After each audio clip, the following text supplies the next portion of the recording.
Children of the Sea, ou Crianças do Mar, Os Filhos do Mar. Essa é uma daquelas obras que você sai maravilhado. Ela é um espetáculo sobre a existência, sobre o início da vida, uma obra que tem muitas simbologias e metáforas e que podem parecer até meio confusas, mas ela é uma linda obra. Ela é escrita e ilustrada pelo Daisuke Igarashi, é o mesmo autor de Witches. Esse mangá ele tem um filme de 2019, o filme é uma simplificação do que o mangá é. Ele corta bastante coisas importantes do mangá, porque é um filme de 1h40, mas ele simplifica bem a ideia que o mangá quer passar. Mas ainda assim eu prefiro a leitura do mangá porque o mangá traz a ideia completa do que ele quer ser. E não é um mangá longo, ele tem apenas 5 volumes muito bonitos. A arte do mangá vale muito a pena, ela é espetacular. O autor ele tem um traço muito lindo e muito único. A história já começa nos apresentando um dos testemunhos do mar. Essas são pequenas histórias que vão aparecendo durante a obra, onde é contado alguns incidentes que aconteceram envolvendo o mar. A primeira dessas histórias é: uma noite de lua cheia no começo do verão, meu assistente e eu estávamos tirando foto das águas locais. Estávamos lá pela desova dos corais. Os peixes se reúnem ao redor deles para comer os ovos. Cara, era quase como flutuar no céu estrelado. Porém, nesse mergulho, eles avistaram algo assustador: crianças ou demônios no mar. Então, nós conhecemos a protagonista, a Ruka. Ela está no começo de suas férias escolares. Nós vemos ela em seu jogo de handebol na escola. Ela parece ser muito dedicada nisso, porém ela acaba machucando uma de suas colegas batendo com seu cotovelo no rosto dela. Ruka acaba sendo repreendida por esse ato pelo seu professor, que não se importa dela ter se machucado também. Então nós notamos que a Ruka ela é bem invisível em seu meio social, não tendo vínculos profundos e sendo bem excluída. Ela acaba sendo expulsa do time de handebol por conta deste incidente. Então, no ápice de seu tédio, ela decide ir à praia e, próxima do oceano, ela encontra um menino muito peculiar, que pula de uma ponte sem pensar duas vezes direto ao mar. A Ruka o ajuda a voltar para a superfície e fica intrigada com quem ele é. Ele parece emitir uma luz. Seu nome é Umi. No dia seguinte, Ruka acaba indo ao trabalho de seu pai, que é em um aquário, onde ela vê Umi nadando em um dos tanques. Então, nós entendemos um pouco quem é o Umi.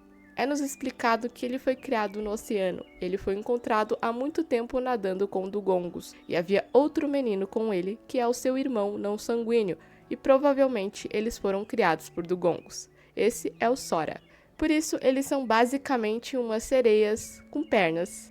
A Ruka acaba conhecendo o Sora também. O Sora ele é muito mais emblemático que o Umi. Ele tem uma aura muito divina, mas ao mesmo tempo muito humana. Ruka acaba conhecendo o Sora também. O Sora ele é muito mais emblemático que o Umi.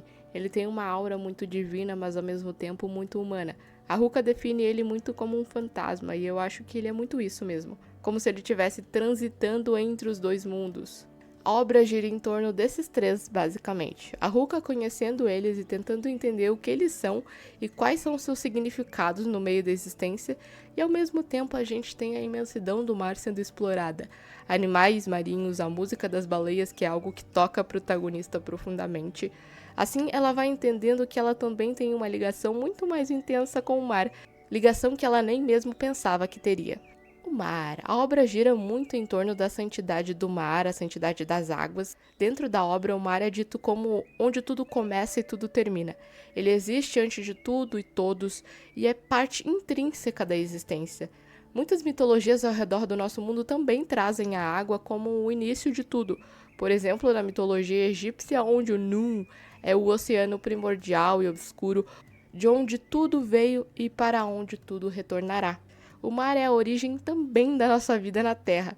Todos os seres vivos na Terra têm um ancestral aquático, segundo a ciência.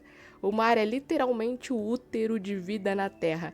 E essa obra busca trazer essa ideia de maneira muito simbólica e metafórica, usufruindo de uma linguagem muito poética para se referir ao mar, enxergando o mar como uma excelência não acima de todos os seres, mas que se torna parte de todos os seres em algum momento.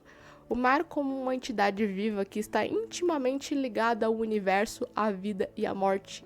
O mar como uma representação do ciclo de início e fim da vida. Uma baleia que morre no mar é o início de um novo ciclo de vida. A sua morte alimenta um ecossistema temporário muito importante.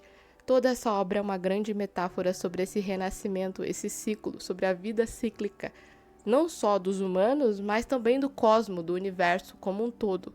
A Ruka é uma ótima protagonista porque ela traz essa curiosidade e a inocência, essa vontade de entender.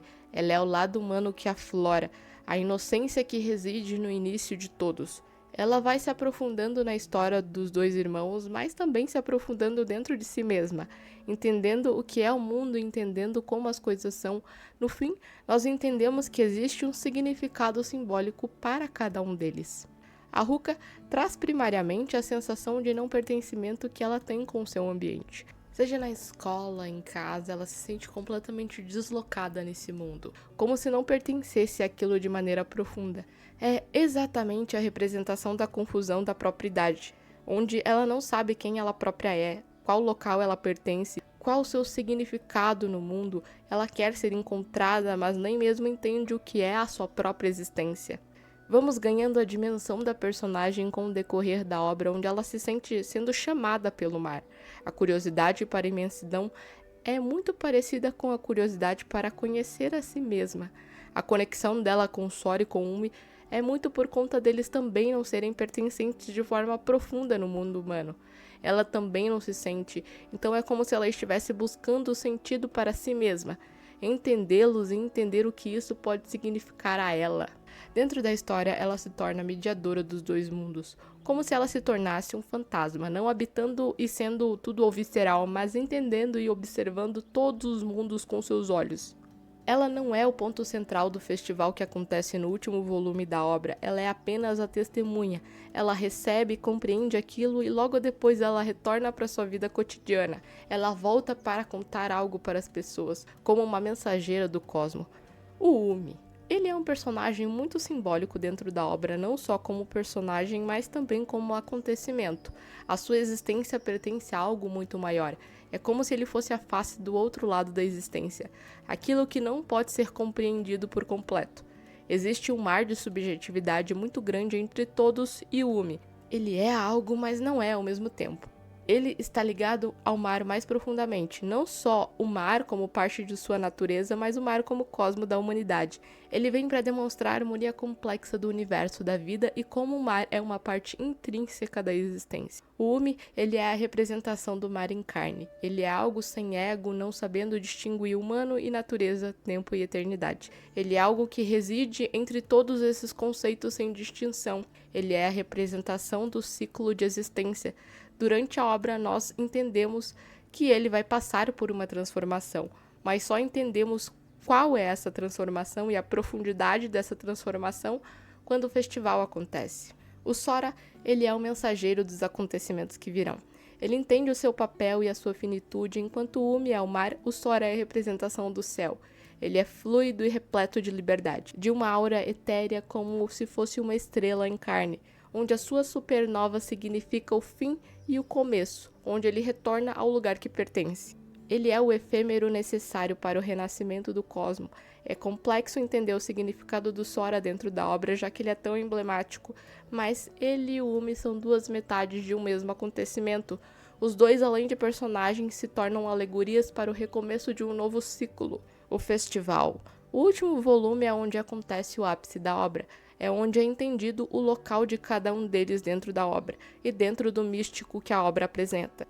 Esse volume já começa apresentando um conto sobre o começo do mundo. Quando o mundo foi criado, todas as criaturas da terra eram só montes de terra seca. Só um pássaro gigante que cobria o céu. Era umedecido por uma abundância de água e dançava alegremente pelos céus. Para proteger o seu segredo, o pássaro mantinha sua boca fechada. Um dia, uma criatura da terra, maravilhada pela beleza do pássaro, perguntou o seu segredo. O pássaro afável falou sem pensar: "Eu guardo em minha boca a pedra que produz água infinita." E naquele momento, a pedra saiu de sua boca e as criaturas da terra esconderam a pedra. E instantaneamente houveram oceanos pela primeira vez. A água e a terra árida convergiram e as criaturas de hoje nasceram. E assim tem o começo do festival. Esse volume inteiro ele é sublime. Ele é uma canção silenciosa sobre o mar, sobre a sua grandiosidade, tem pouquíssimos diálogos durante o ápice da obra, mas você entende que aquilo é para ser um espetáculo visual. Eu me senti dentro das páginas da obra, submersa dentro do festival junto da Ruka. São páginas que trazem a exata simbologia do olhar para a imensidão do mar e ser consumido por aquela grandiosidade. A Ruka está com a pedra de água infinita que havia sido dada a ela pelo Sora. Essa pedra estava dormente, mas foi dispersa pelo corpo da Ruka e pela canção das baleias. Então, nesse momento que a pedra está dispersa, o Umi surge e pega a pedra para si. E assim o festival vai realmente começar. Todos os animais marinhos estão ali para prestigiar o que vai acontecer. O Umi passa pela sua transformação e se torna um com o cosmo. Ele se torna uma essência transcendental que não pode ser completamente compreendida. Ele é o nascimento de um novo ciclo de existência, algo que não morre, ele apenas renasce.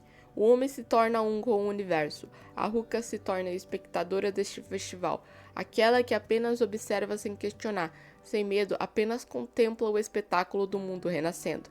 Ela foi a escolhida para aquele momento, para que aquilo fosse repassado por ela de alguma forma quando ela retornasse à sua vida cotidiana. E o Sora, ele é o mensageiro dos céus, aquele que tem uma missão efêmera. Ele morre logo após dar a pedra para a Ruka.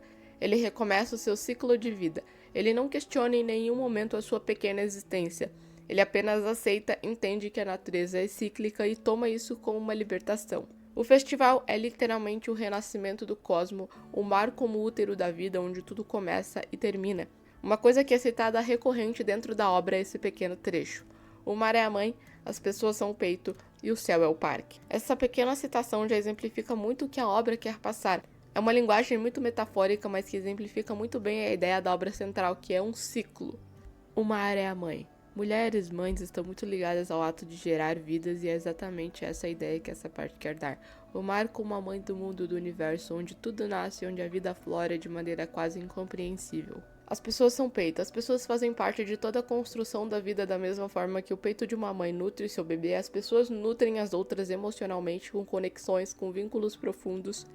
Todas essas coisas fazem parte da nossa vida porque nós somos seres sociais, essas conexões existem durante toda a nossa existência e nos engrandecem. O céu é o parque.